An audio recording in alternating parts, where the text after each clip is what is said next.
네, 안녕하십니까. 한국노동연구원의 앞으로 해도 거꾸로 해도 똑같은 진성진입니다. 오늘 저는 고령자 노동시장의 현황과 정책 방향에 대해서 발표하겠습니다. 순서는 첫 번째, 고령자 노동시장이 어떤 특징을 가지고 있는지 보실 거고요. 두 번째는 그 특징에 맞춰서 우리는 어떤 정책을 하고 있고 어떤 방향으로 가려고 하는지를 말씀을 드립니다. 세 번째는 그 정책 방향 중에 오늘 제가 중요하다고 생각하는 재취업 지원 서비스에 대해서 지금까지는 어땠고 어떻게 갔으면 좋겠다라는 것을 말씀드리려고 합니다. 네, 특징은 크게 네 가지로 말씀드리려고 하는데, 일단 노동시장이 변했다, 옛날과는 다르다라는 이야기를 드릴 거고요. 두 번째는 조기 퇴직 경향, 어느 정도는 짐작하고 계시겠지만 숫자로, 수치로 좀 보여드릴 거고요. 세 번째, 근로 의지도 높다는 걸 어느 정도 아시겠지만 또 수치적으로 보여드릴 것 같고요. 네 번째는 그러나 갈 데가 없다도 아시겠지만 우리가 또 수치적으로, 통계적으로 확실히 나오는 것을 보시면 더 좋을 것 같습니다. 네, 고령화가 굉장히 빠르게 진행 중이죠. 이 표에서 2024년에 60세 이상 인구에 제가 파란색을 칠했는데 현재는 27% 정도이죠. 그런데 34년은 38%, 44년은 45%로 생각해 보십시오. 2044년 20년 뒤에는 60세 이상 인구가 44%입니다. 네, 이게 쉬운 숫자가 아닙니다. 노동 정책에서 고령자는 보통 55세 이상을 좀 뜻하는데, 오늘은 50대 후반, 55에서 59, 그 다음 60대 초반, 60에서 64, 그리고 60대 후반, 65에서 69를 중심으로 살펴보겠습니다. 고령자는 5세 단위로 나누는 게 참 좋아요. 왜냐하면 다음과 같은 정책 배경이 있어서 그런데, 첫 번째, 정년이 60세로 일단 딱 끊기죠. 그래서 60세 최소 정년이긴 하지만, 그 다음 국민연금이 있는데, 그 두 번째로 보면 수급 개시 연령이 현재 63세라고 되어 있습니다. 그러나 앞으로는 65세까지 연장이 됩니다. 그러면 벌써 60 하나, 65 하나가 꺼지고, 기초연금은 가입을 안 해도 소득하위 70%면 받을 수 있는 건데 이것도 65세 이상 받을 수 있죠. 그러면 60세 전, 60에서 65세 사이, 그리고 65세 이후로 일반적으로 나누면 좋겠다는 이야기입니다. 자, 고령자 노동시장의 변화를 크게 네 가지로 빠르게 말씀드릴 텐데, 첫 번째는 사이즈가 커졌다. 두 번째, 여성 쪽에서 사이즈가 커졌다. 세 번째는 업종에서 포지션이 달라졌다. 네 번째는 타입도 달라졌다라는 말씀을 드리겠습니다. 첫 번째, 사이즈가 커졌다. 엄청 커졌습니다. 취업자 수 증가가 60대 초반 기준 2008년 112만 명에서 274만 명으로 굉장히 늘어났죠. 그러나 이거는 절대 숫자이지만, 그럼 인구가 증가했으니까 그런 거 아니냐? 그렇지 않고 고용률 자체도 굉장히 올라갔습니다. 56%에서 65%. 지금 밑에 그림에는 회색이 65세 초반이거든요. 그래서 절대도 그 112만 명에서 274로, 그리고 오른쪽 고용률도 이제 회색 그래프는 56에서 65로 올라가는 게 보이시죠? 사이즈가 커졌고, 그런데 그것은 주로 여성 쪽에서 많이 커졌다고 보시면 되겠습니다. 60대 초반 기준으로 하면 여성 고용률이 43에서 55%, 12%포인트 올라갔는데, 남성도 물론 올라갔습니다만 69에서 75, 원래도 좀 높은 수준이었다는 거죠. 여성이 증가폭이 2배 정도 더 많습니다. 업종별 비중도 예상을 하겠지만 실제로도 보면 농림어업에서 굉장히 감소를 했습니다. 모든 연령대 다 감소를 했지만 제일 이제 드라마틱한 걸 보면 60대 후반이 되겠습니다. 농사 지으시는 분들 40%에서 17%로 굉장히 급속도로 줄어졌죠. 그래프에서는 노란색 라인이 되겠습니다. 증가하는 곳도 있습니다. 그러니까 어디가 감소하면 어디가 올라갈 텐데, 대표적으로 사회복지 서비스업입니다. 60대 후반은 1%에서 11%로 증가를 했는데 60대 후반이라고 하면 노인 일자리 사업 때문 아니냐? 꼭 그렇지만은 않은 것이 여기 밑에 그래프에도 보시다시피 다른 연령대도 똑같이 상승세를 타고 올라갔다는 것입니다. 업종별로도 굉장히 달라졌죠. 사이즈만 커진 게 아니라 종사상 지위도 굉장히 달라졌습니다. 한마디로 옛날보다 사장님보단 근로자가 더 많아졌다라는 건데 상용 근로자가 60대 초반 기준 15에서 38%로 굉장히 늘어났고 자영업자는 고용원이 없는 자영업자죠. 37에서 24로 여기에서 주로 빠졌다고 보시면 되겠습니다. 조기 퇴직 경향에 대해서 말씀을 드릴 건데요. 보통 우리가 언론에서 접하는 조기 퇴직 연령이 바로 49.4세라는 우리 수치를 많이 보는데 최장기 근로직장을 그만두는 연령이라는 변수에 대한 평균입니다. 요거는 이제 우리가 조금 조정해서 보면 좋겠다는 생각이 들었어요. 왜냐하면 최장기 근로직장의 평균은 맞습니다. 근데 우리는 일반적으로 주된 일자리 퇴직 연령을 많이 생각하거든요. 그걸 반영하면 그 밑에 조정 통계치로 갈 수 있습니다. 60에서 64세를 대상으로 하고 그리고 임금 근로자로 근무했고 40세 이후 그만둔 사람을 좀 고려를 하자는 거예요. 그러니까 30살에 그만둬서 계속 주부로 계셨다 이런 분도 위에 통계치에는 잡히거든요. 그러나 밑에는 주된 일자리 퇴직, 우리가 생각하는 은퇴를 생각하기 때문에 그래도 54.9세라는 것은 60세도 되기 전에 한참 전에 퇴직을 한다는 말이고 65세 연금 받기 전에 한참 전에 퇴직을 한다는 말이 되겠습니다. 그만두는 이유는 뭐냐? 그러면 자발적이었냐? 꼭 그렇지만은 않았습니다. 38%가 사업장의 이슈, 퇴직, 해고, 사업 부진이었고 그 사유는 주로 53.9세 정도였습니다. 건강상 이유 있었고 정년 퇴직이 23% 정도였는데 그래도 정년 연장의 효과로 59.9세로 딱 60세에 맞춰져 있죠. 그래서 아직은 사업상의 이슈로 많이들 그만두신다고 이해하시면 좋겠습니다. 고령자들의 근로의지는 굉장히 높습니다. 고령자의 대다수는 장래 근로를 희망하고 있습니다. 50대 후반을 기준으로 장래 근로를 희망하느냐? 네라고 하면 80%가 넘습니다. 다 나중에도 일하고 싶습니다. 뭐 프랑스나 이런 나라에서는 거의 생각할 수 없는 느낌인 것 같아요. 제 생각엔. 희망 근로 연령을 물어봐도 50대 후반은 70세까지는 일하고 싶습니다 라는 말씀을 하시고 60대 후반까지 가면 75세까지 일하고 싶다라는 이야기도 있습니다. 그러면 왜 더 일하고 싶으십니까? 생활에 보탬이 되거나 건강이 허락되는 약간 활력적인 차원에서 일하고 싶으시다는 말씀이 많았죠. 그 다음은 이제 의지도 높지만 여건도 굉장히 괜찮다고 저는 생각하고 있습니다.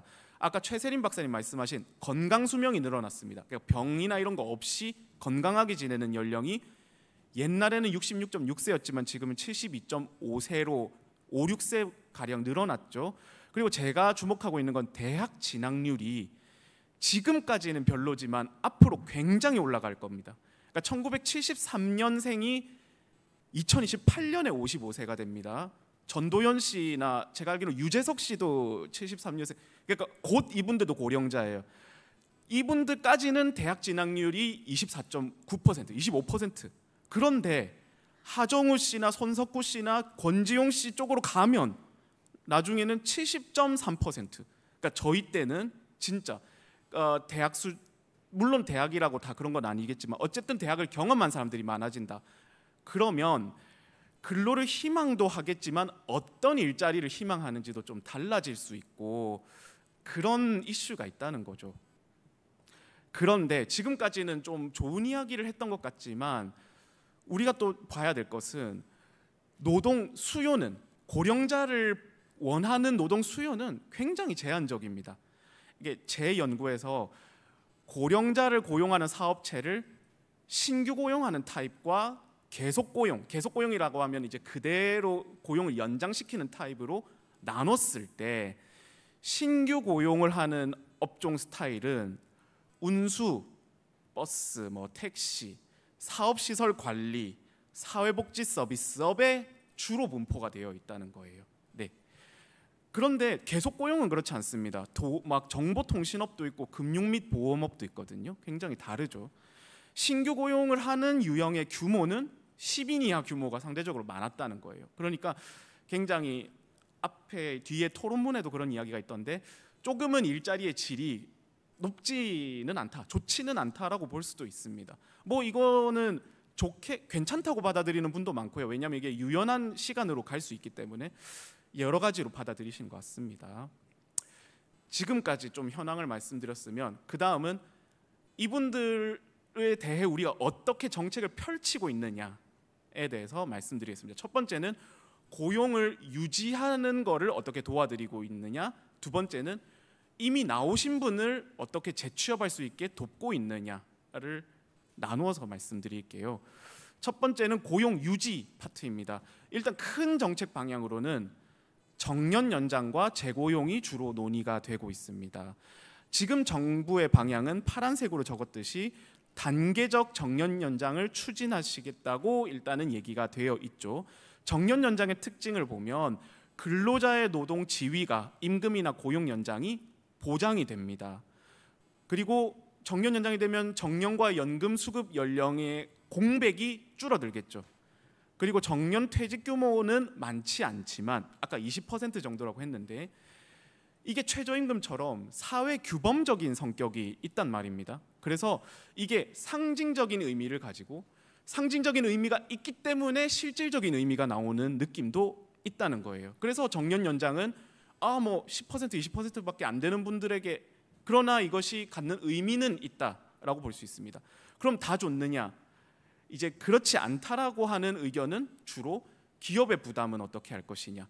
그리고 지금 연공성에 따라 임금이 이렇게 올라가는데 물론 임금 피크 있지만 그래도 연공성이 강한데 어떻게 할 거냐?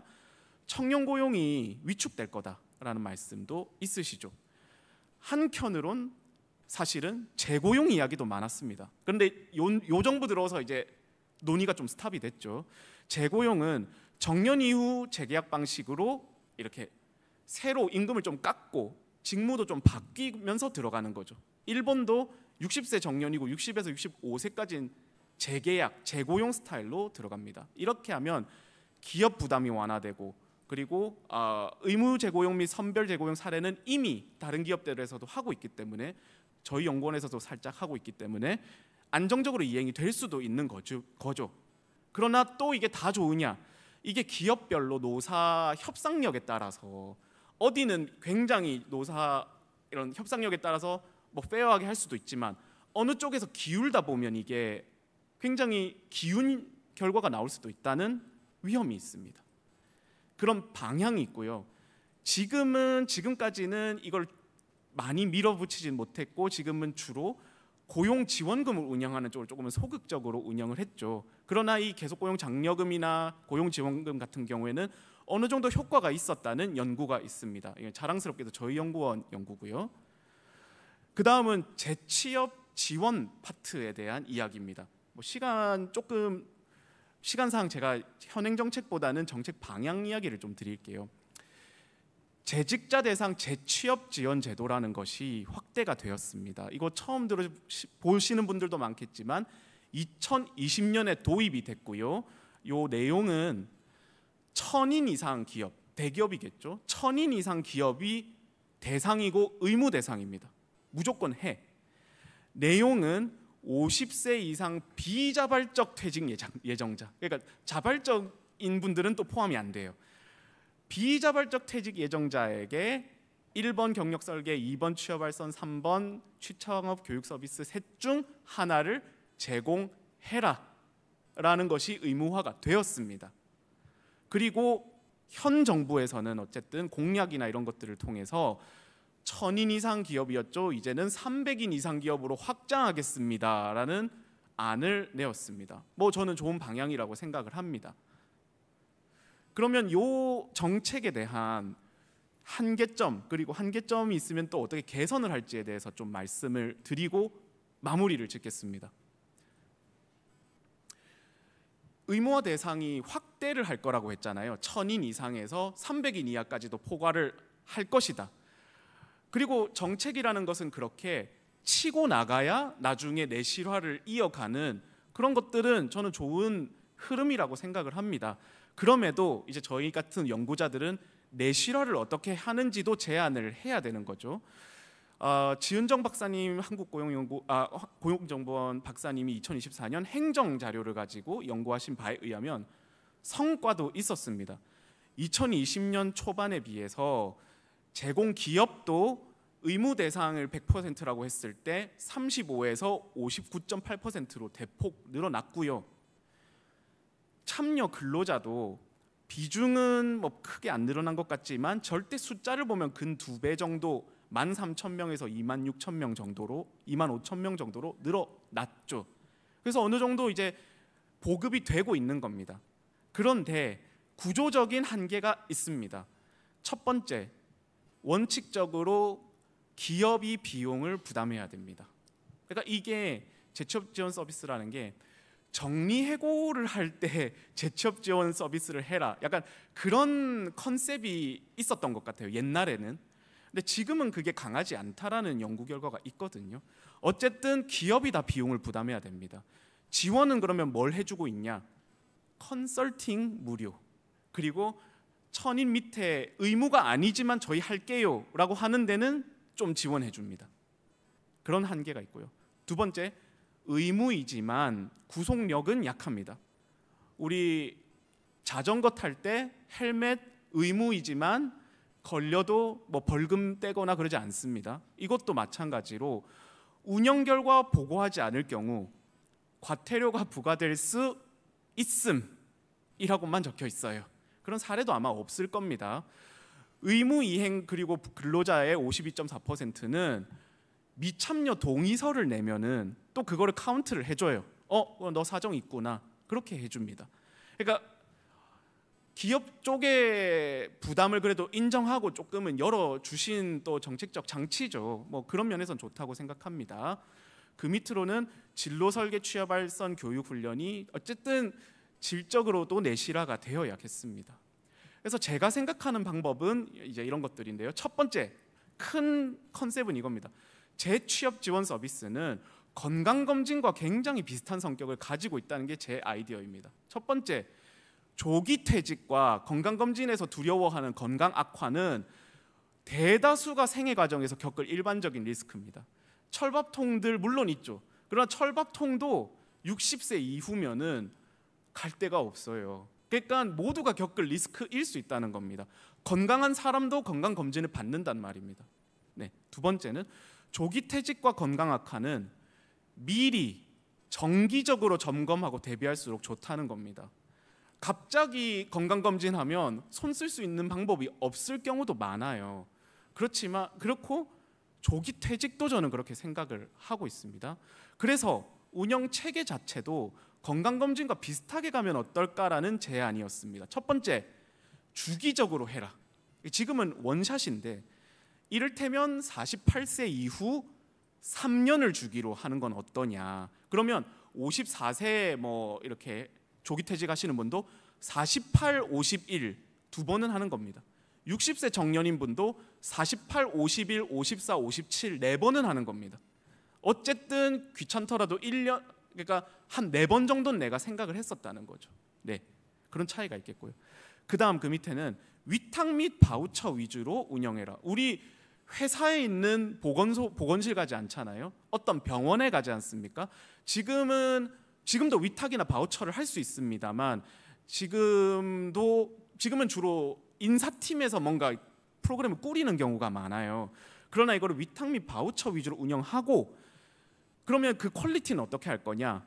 서비스 비용을 높이면 저는 될 거라고 생각을 하고 있습니다. 어쨌든 건강검진도 약간 경쟁이 붙으면은 저희는 MRI가 더 좋은 기계입니다, 뭐 내시경이 더 좋습니다, 그런 데를 찾아가시잖아요. 그러니까 그런 효과를 생각을 하는 거고, 그러면 돈 쓰는 거 좋은데 돈 어떻게 할 거냐? 저도 좀 여기에서는 저도 재정 전문가는 아니지만 제 생각엔 이건 기업 단독이 아니라 고용보험에서도 같이 나갔으면 좋겠다. 좀 더 급진적으로는 대상자도 근로자도 좀 내는 게 좋지 않을까 정도로도 생각을 했습니다.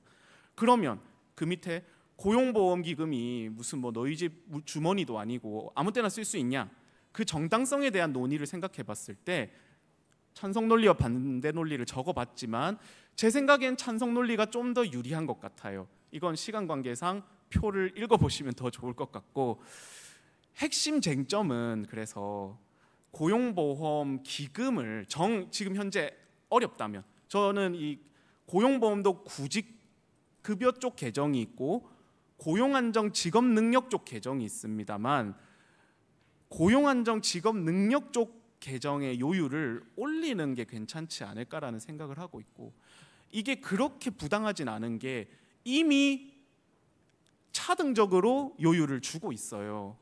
뭐 100인 이하는 0.25%, 1000인 이상은 0.85% 이렇게 이미 그렇게 차등적으로 내고 있습니다.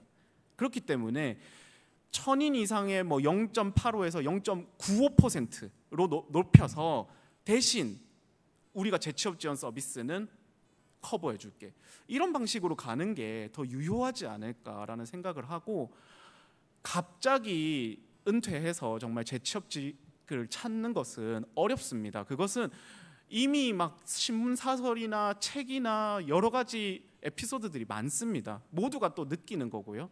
그렇기 때문에 정책적으로 이런 장치가 돼 있다면, 이미 이 인프라가 갖춰져 있고 이걸 내실화를 하면 더 실질적일 것이다. 그리고 저도 그렇게 됐으면 좋겠어요. 제가 그거를 서비스를 받았으면 좋겠어요. 네, 그런 취지에서 말씀을 드렸습니다. 감사합니다.